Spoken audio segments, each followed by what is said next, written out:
शेख आसिफ साहब शुरू से बोल रहे थे कि मैं उम्मीदवार हूं, लेकिन मीडिया वालों को बुला करके सिर्फ अपने ऑफिस में या घर पे बैठ करके बोलना कि मैं उम्मीदवार हूं, उम्मीदवार होने के लिए कुछ एक्टिविटी दिखाना पड़ती है।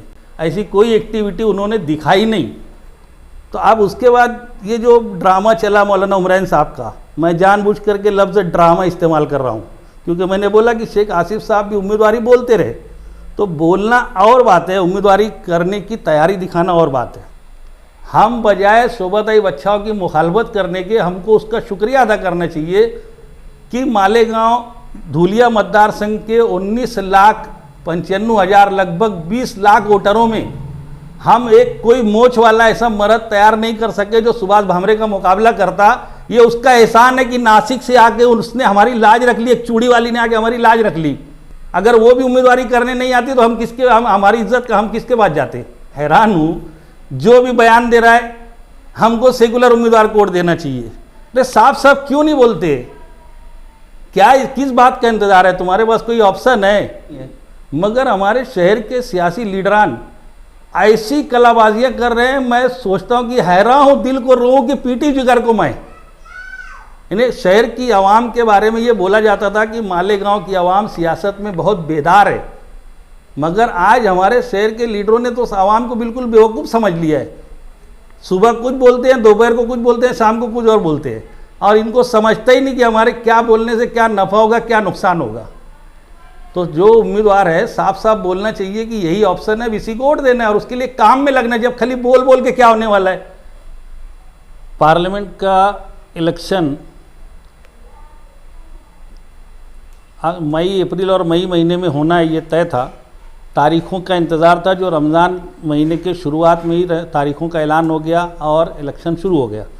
उस वक्त से मैं ये देख रहा था कि हमारा जो धूलिया मतदार संघ है, इसमें पार्लियामेंट की उम्मीदवारी करने के लिए कौन मैदान में आता है।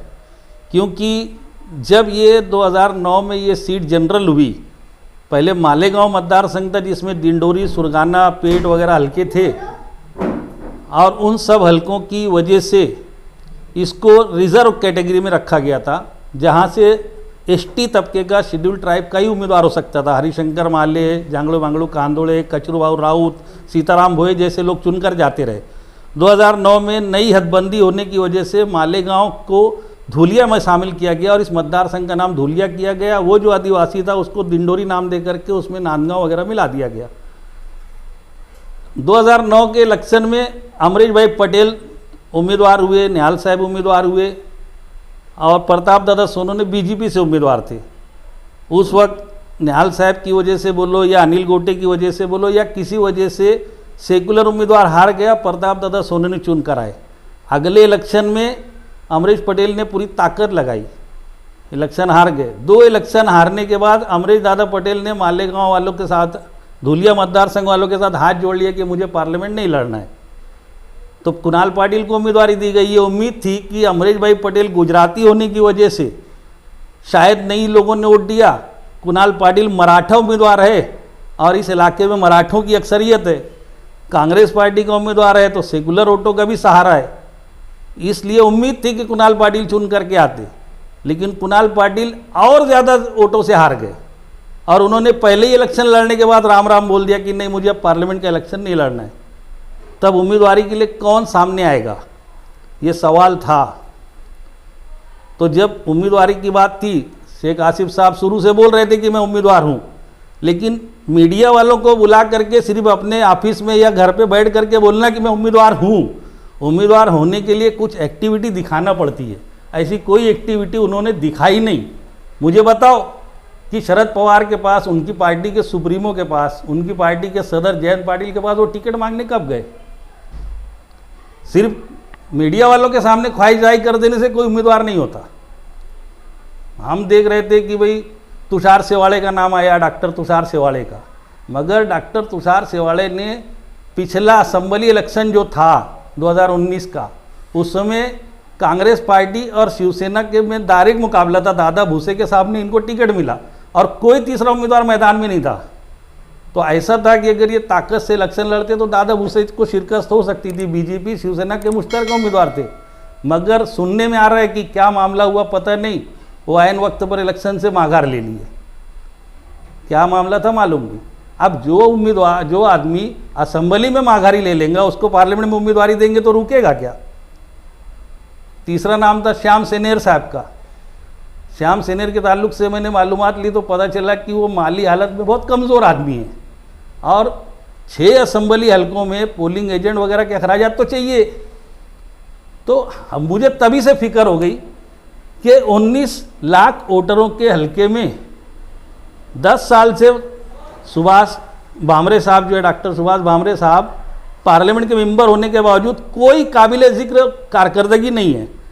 कमाल तो ये है कि उनको मरकज़ी हुकूमत में वज़ीर दफ़ा बनाया गया, उसके बावजूद वो इस हल्के के लिए कोई बड़ा काम नहीं कर सकते। जैसा डॉक्टर भारती पवार ने दिंडोरी हल्के से चुन के जाने के बाद अभी वो वज़ीर सेहत थी, उन्होंने उस इलाके में जो काम किए ऐसा कोई काम नहीं किया। और इतने नाकारा मेंबर ऑफ पार्लियामेंट के खिलाफ हमारे पास कोई उम्मीदवार नहीं है। मैंने एजाज बेग से भी रब्ता किया था, पूछने की कोशिश की थी, तो कोई उम्मीदवार ही नहीं मिल रहा था। तो कोई मजबूत उम्मीदवार, हमारे समाजवादी पार्टी के अबू आसिम आज़मी साहब, मुझे खबर मिली कि उन्होंने समाजवादी के जिम्मेदारों को बोला कि अखिलेश यादव ने इंडिया अलायंस में बात रखी है, महाराष्ट्र से 1 सीट उन्होंने मांगी है धुलिया की, क्योंकि मालेगांव और धुलिया में समाजवादी की ताकत उनको बढ़ती हुई दिखाई दे रही है। मगर धुलिया और मालेगांव के समाजवादी वालों ने कोई उम्मीदवार नहीं तैयार कर पाए। तो अब उसके बाद ये जो ड्रामा चला मौलाना उमरान साहब का, मैं जानबूझ करके लफ्ज़ ड्रामा इस्तेमाल कर रहा हूँ, क्योंकि मैंने बोला कि शेख आसिफ साहब भी उम्मीदवारी बोलते रहे, तो बोलना और बात है, उम्मीदवारी करने की तैयारी दिखाना और बात है। तो अब अच्छा है इन लोगों ने नाम वापस लिया, लेकिन आगे वो क्या करने वाले हैं, किस किस्म से इलेक्शन के मामले में उनकी राय रहेंगी, वो जैसा आएगा देखेंगे। मामला यही, डॉक्टर सुभाष भामरे बीजेपी से एनडीए के उम्मीदवार हैं। इंडिया अलायंस की तरफ से डॉक्टर शोभाताई बच्छाव का उम्मीदवारी डिक्लेयर हुई है। अब जब डॉक्टर शोभाताई बच्छाव की उम्मीदवारी हुई तो मालेगांव से कुछ लोगों की आवाज़ उठी, बाहरी उम्मीदवार।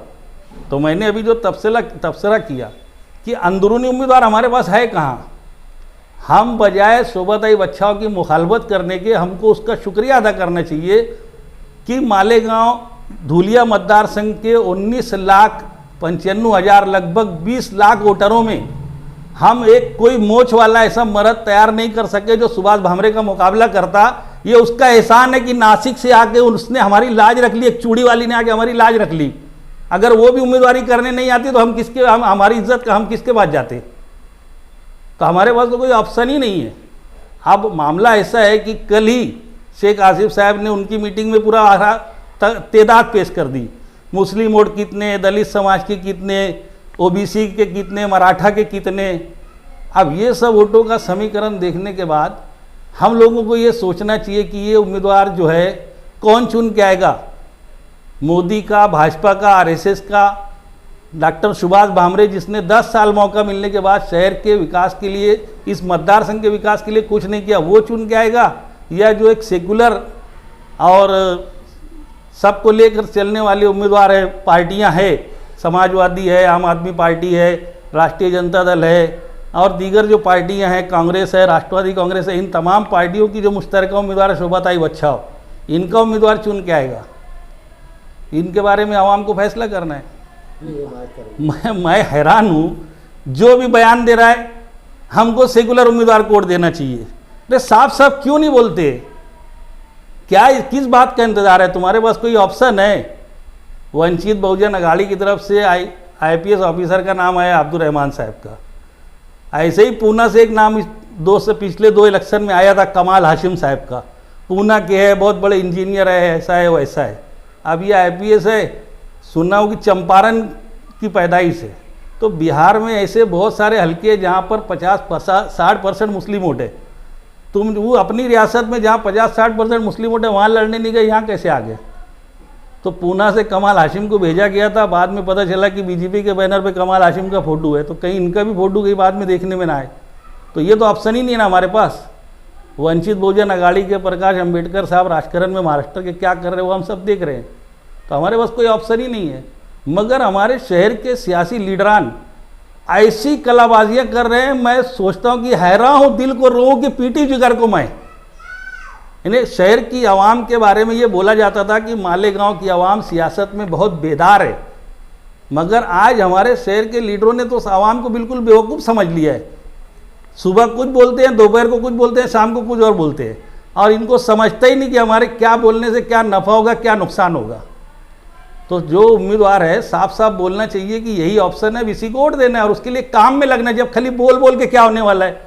आज ही मैं देखा जमीयतुल उलमा की प्रेस कॉन्फ्रेंस, वोट का फीसद बढ़ाना पड़ेगा, तो बंद कमरों में प्रेस कॉन्फ्रेंस लेने से वोट बढ़ेंगी? वोट की फीसद बढ़ाने के लिए गलियों में जाना पड़ेगा, वोटर लिस्ट हाथ में लेना पड़ेगी, किसका नाम वोटर लिस्ट में आया, किसका रह गया, कौन इस मोहल्ले में रहता था लेकिन उसकी वोट किसी दूसरे मोहल्ले की वोटर लिस्ट में चली गई, कौन सी लड़की हमारे मोहल्ले में है रहती थी, उसकी शादी हो गई दूसरे मोहल्ले में, कहाँ गई, कौन लोग हमारे मोहल्ले में रहते थे घर बेच करके कहाँ चले गए। इस तरीके से देखते हैं हम लोग आमतौर पर इलेक्शन में, पोलिंग के दिन लोगों के घरों तक चिट्ठियाँ नहीं पहुँचती, वो बेचारे वोट देने के लिए चिट्ठी के वास्ते भटकते रहते। उनको चिट्ठी मिले तो वोट करें ना, फिर कैसे फीसद बढ़ेंगे जब उस पर मेहनत नहीं करेंगे। तो ये हैरत हो रही है। शोभाताई बच्चाओं आएंगी तो माहौल गर्म होगा। मुझे समझ में नहीं आता कि माहौल गर्म करना चाहते कि तिजोरी गर्म करना चाहते कि जेब गर्म करना चाहते। भी मैं बोला ना कि ये बोलते कि निहाल साहब रहते तो ऐसा होता था, शब्बीर सेठ रहते तो ऐसा रहता था, शेख रशीद साहब रहते तो ऐसा रहता था। मुझे बताओ निहाल साहब के वक्त में पार्लियामेंट का उम्मीदवार जो उनकी पार्टी का रहता था वो कितनी मरतबा मालेगांव आता था? कांग्रेस के जंगलो मंगलू कांडोले 7 मरतबा पार्लियामेंट में चुन के गए। कितनी मरतबा? 7 मरतबा। हमेशा इलेक्शन में 2 से 3 मरतबा वो आते था, हाथ जोड़ के एक रैली में, एक आध जलसे में हाथ जोड़ के खड़े हो जाते थे, कोई भाषण नहीं, कोई तकरीर नहीं। तो वो लोग कैसे इलेक्शन लड़ते थे? और आज तुम बोलते उम्मीदवार ने आना चाहिए, उम्मीदवार ने आना चाहिए, तो तुमको इलेक्शन गर्म करने के लिए वो लोग गर्म कर लेते थे। तुम उनके नक्शे कदम पे हो, तुम इलेक्शन नहीं गर्म कर पा रहे, उम्मीदवार आएंगे जब ही इलेक्शन गर्म होगा। तो इलेक्शन गर्म कर रहे कि कुछ और गर्म कर रहे? आता अशरफी चच्चा ने भी बोला कि तुम्हारे मिठाई का बक्कस तुम्हारे आएंगे जब ही क्या, शेख आसिफ बोला बिस्सी उठेंगी जब ही क्या, और भी दूसरे लोग भी इशारे का नाम बोल रहे। तो तुम उम्मीदवार से चाहते क्या हो? और मैं तो ये चाहता हूँ कि वो उम्मीदवार हम लोगों का जो इलाका है मालेगांव सेंट्रल और मालेगांव आउटर का कुछ हिस्सा, ये 4.5 लाख वोटों के अंदर तो हम लोगों का एक ही ऑप्शन है। हमारे पास है क्या किसी के पास कोई ऑप्शन? तो यहाँ पर उम्मीदवार ना आवे, हम लोग निपट ले। उस उम्मीदवार को बोलो कि जहाँ पर ऑप्शन है, जहाँ पर हम लोग सेकुलर वोटों की तादाद कम है, वहाँ पर लोग दूसरी बुनियाद पर फैसला करेंगे। तो तुम वहाँ ज़्यादा मेहनत करो, वहाँ ज़्यादा वक्त दो, वहाँ कुछ करना चाहिए। और मैं जैसे अभी बोल रहा हूँ कि बंद कमरे में मीडिया में बोलने से कुछ नहीं होता, तो सीधी बात है, ये सवाल मुझ पर भी आता है कि मैं क्या उखाड़ रहा। तो इंशाल्लाह मेरी बात चल रही है, 2-3 दिन में मैं बड़ी प्रेस कॉन्फ्रेंस लूँगा और मैं क्या करने निकल रहा हूँ गांव में, मैं उस बड़ी प्रेस कॉन्फ्रेंस के अंदर बोलूँगा। समाजवादी की रैली को लेकर क्या कहेंगे? संविधान बचाने की बहुत ज़रूरत है, हमेशा ज़रूरत है, लेकिन आज जो ये संविधान बचाने की नाम से जो रैली निकल रही है बेवक्त की रागनी है।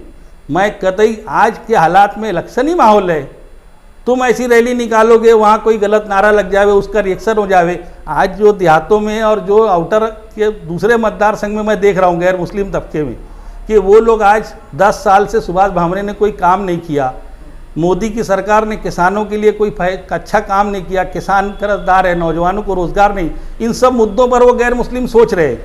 लेकिन अगर मालेगांव में किसी रैली के अंदर नारे तकबीर नारा बुलंद हो गया और उसका रिएक्शन हो गया तो क्या कर लेंगे?